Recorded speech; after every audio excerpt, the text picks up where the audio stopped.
श्री स्वामी समर्थ.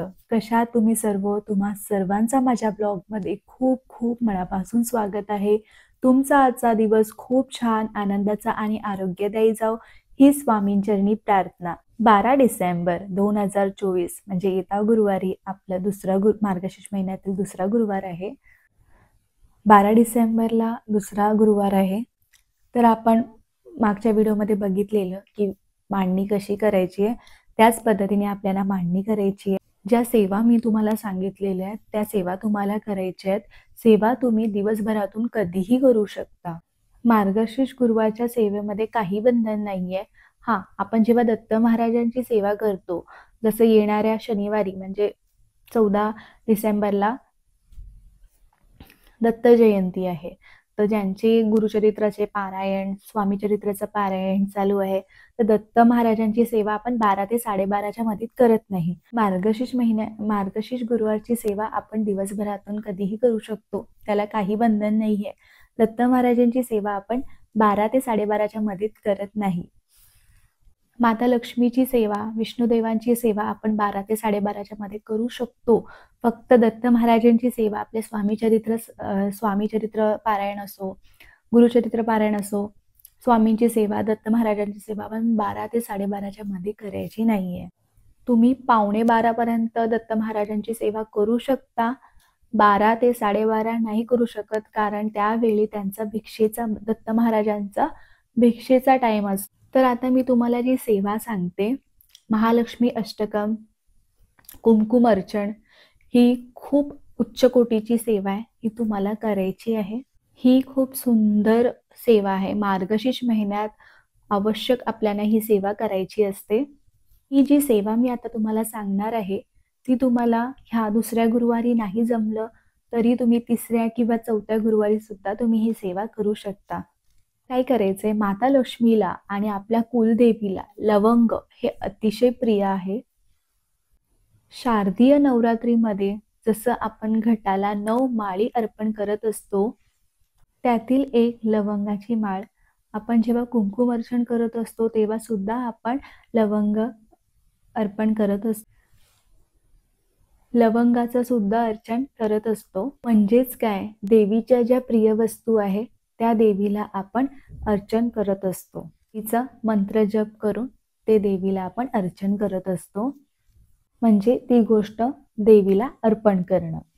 काय करायचंय, सकाळी, दुपारी, संध्याकाळी तुम्हाला जेव्हा वेळ मिळेल तसं तुम्हाला काय करायचंय, 11 लवंग घ्यायचे. लवंग घेताना आपल्याला पूर्ण घ्यायचंय. त्याचं फूल वरती बी सर्व पूर्ण असलं पाहिजे. ते फुटलेलं, तुटलेलं किंवा त्याची वरची जी बी आहे ती निघालेली असं नाही. पूर्ण अखंड आपल्याला लवंग घ्यायचेत 11. आणि मांडणी केल्यानंतर तुम्हाला ही सेवा करायची आहे. जर तुम्ही सकाळी मांडणी करत त्याच्यानंतर करा किंवा संध्याकाळी करत असाल त्याच्यानंतर तुम्ही देवीच्या समोर बसून ही सेवा तुम्हाला करायची आहे. तुम्हाला हातात पहिला एका वाटीत 11 लवंग घ्यायचंय. त्यानंतर एक लवंग तुम्हाला हातात घ्यायचंय, तुमच्या उजव्या हातात घ्यायचंय आणि एक वेळा तुम्हाला महालक्ष्मी अष्टकमचं पाठ करायचंय. नमस्तुते महामाये श्रीपीठे सुरपूजिते शंखचक्र गदा हस्ते महालक्ष्मी नमोस्तुते. तुम्हाला आपली जी पोथी आहे गुरुवारची, मार्गशीर्ष महिन्याची कथा, त्याच्यामध्ये सुद्धा आहे महालक्ष्मी अष्टकम. तुम्हाला एक पाठ करायचे. महालक्ष्मी अष्टकम जे 8 ओवींचं आहे ते आपल्याला म्हणायचंय. त्यानंतर पाठ झाल्यानंतर तो लवंग देवीजवळ ठेवायचा आहे आपल्याला. तुम्ही दुसऱ्या वाटीमध्ये ठेवू शकता. त्यानंतर परत दुसरा लवंग घ्यायचंय, परत आपल्याला महालक्ष्मी अष्टकम म्हणायचंय. असं आपल्याला 11 वेळा करायचंय.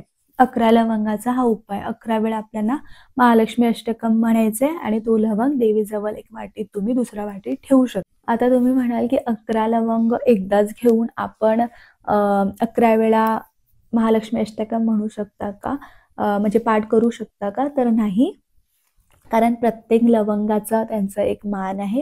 तर आपल्याला एक एक लवंग घ्यायचे 11 वेळा आणि महालक्ष्मी अष्टकमचं पाठ करायचं आणि ते आपल्याला देवीच्या समोर ठेवायचे. त्यानंतर आपलं 11 वेळा लवंगाची जी सेवा झाली त्यानंतर त्या 11 लवंगा आपल्याला लाल वस्त्रामध्ये अशी पोटली बांधायची आहे, लाल वस्त्रामध्ये घालून त्याची पोटली बांधून ती आपल्याला देवघरात ठेवायचं आहे.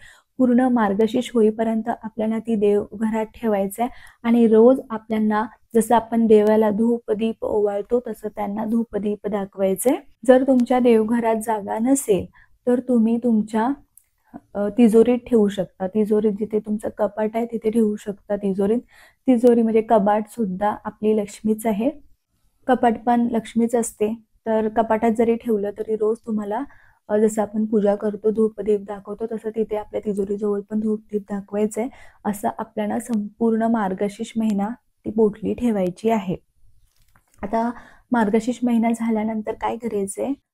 त्यानंतर तुम्हाला काय करायचं? त्या लवंग तुम्हाला खायच्या आहेत.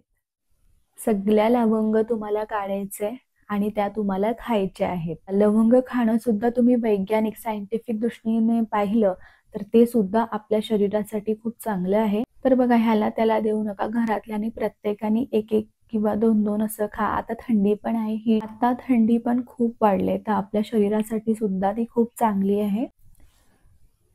एकदाच नाही जमलं तर तुम्ही रोज एक एक सुद्धा खाऊ शकता किंवा तुम्ही चहामध्ये टाकू शकता.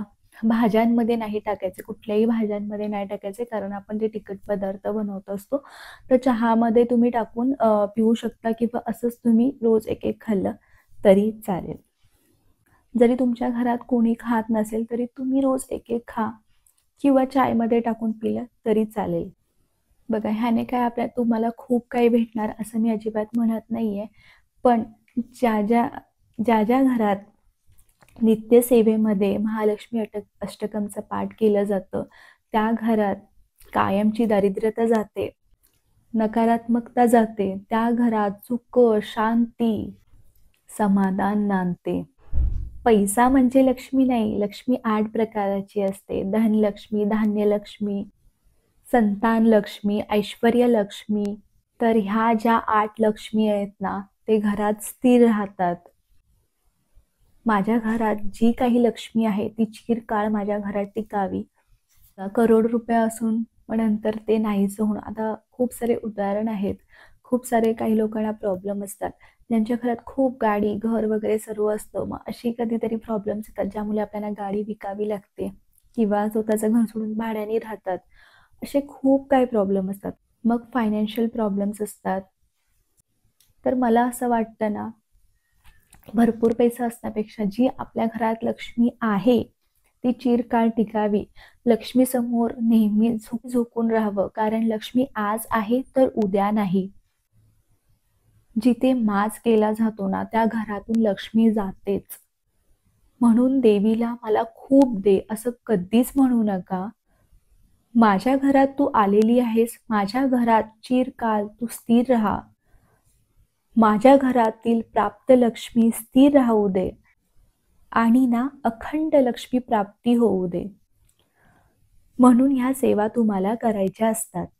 म्हणून लक्ष्मी समोर नेहमी झुकून राहावं. माझ्या घरी तू आलेली आहेस, माझ्या घरी चिरकाल तू वास कर, अशी आपल्याला प्रार्थना करायची आहे.